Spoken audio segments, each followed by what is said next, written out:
जो मां की मौत कमेटी वो पहुंची थी। ऑनरेबल सुप्रीम कोर्ट ने उनको कहा है कि आप इस मामले को लेके इलाहाबाद हाईकोर्ट अप्रोच करिए और जो भी आपको रेमेडी अंडर लॉ है आप उसको अवेल करिए।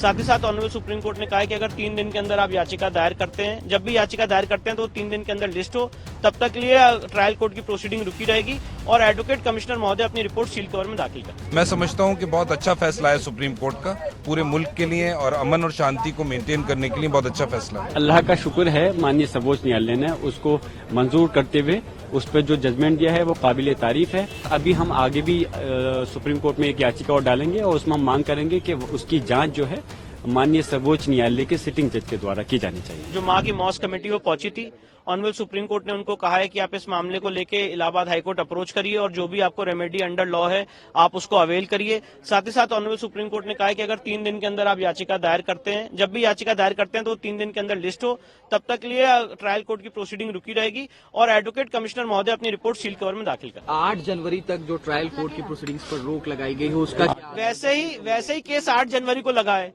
और उससे पहले हाईकोर्ट अप्रोच करने के लिए कहा गया है, तो उससे पहले ही हाईकोर्ट पहुंच जाएगा मामला और हाईकोर्ट निर्धारित करेगा कि ट्रायल की प्रोसीडिंग स्टे होनी कि नहीं होनी है। नंबर मैटर पर जो हियरिंग में क्या हुआ बता सकते हैं? देखिए 3-4 बहुत अहम बात हुई। पहली तो सुप्रीम कोर्ट ने कहा, जो डिस्ट्रिक्ट एडमिनिस्ट्रेशन को रिप्रेजेंट कर रहे थे एडवोकेट, उनसे कहा कि पीस और हार्मनी मेंटेन रहना चाहिए, मतलब अमन और शांति मेंटेन रहे। दूसरी बात ये कही कि अगर आपको 19 नवंबर 2024 का ऑर्डर आप चैलेंज कर रहे हैं, अपील फाइल कर रहे हैं हाईकोर्ट में, तो वो अपील 3 दिन के अंदर हाईकोर्ट में लिस्ट हो, एक बात। और दूसरी बात, जब तक वो अपील की सुनवाई नहीं होगी हाईकोर्ट में, तब तक निचली अदालत में सिविल जज की कोर्ट में संभल में जो सूट है वो आगे प्रोसीड नहीं करेगा, वो स्टे हो गया, स्टे ऑफ प्रोसीडिंग हो गया।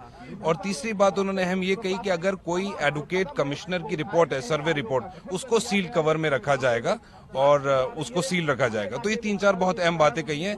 मैं समझता हूं कि बहुत अच्छा फैसला है सुप्रीम कोर्ट का, पूरे मुल्क के लिए और अमन और शांति को मेंटेन करने के लिए बहुत अच्छा फैसला है। माननीय सर्वोच्च न्यायालय, हम लोग इसी उम्मीद से गए थे कि वहां से हमें फैसला मिलेगा। हमने SLP डाली थी और अल्लाह का शुक्र है, माननीय सर्वोच्च न्यायालय ने उसको मंजूर करते हुए उस पर जो जजमेंट दिया है वो काबिले तारीफ है। अगली डेट तक जो 6 जनवरी लगाई है उस पर रोक लगा दी सर्वोच्च न्यायालय ने और उसके साथ साथ जो रिपोर्ट है उसको बंद लिफाफे में रखने के लिए कहा गया है। उसके साथ साथ जो प्रशासन है उसको हिदायत की है कि वो न्यूट्रल रहे। और अभी हम आगे भी सुप्रीम कोर्ट में एक याचिका और डालेंगे और उसमें हम मांग करेंगे कि उसकी जांच जो है माननीय सर्वोच्च न्यायालय के सिटिंग जज के द्वारा की जानी चाहिए। जो एक SIT भी बनी है, उससे हम सहमत नहीं है। हम चाहते हैं कि माननीय सर्वोच्च न्यायालय के सिटिंग जज की बेंच, सिटिंग जज के लोग करें इस आयोग का गठन जो हो, उसमें वो लोग होने चाहिए, तभी हक और इंसाफ मिलेगा। और अधिकारियों से जो अधिकारी हैं वहाँ पर अभी भी वही हैं। यकीनन जो अधिकारी हैं जिनको हम आरोपी मानते हैं, जिनकी वजह से सब हुआ है, तो इसलिए उन आरोपी के तहत तो जांच हो ही नहीं सकती। उनके रहते तो और ज्यादा मुश्किलात पैदा हो सकती है। इसलिए हम मांग करते हैं उन अधिकारियों को तुरंत हटाया जाए और निलंबित किया जाए।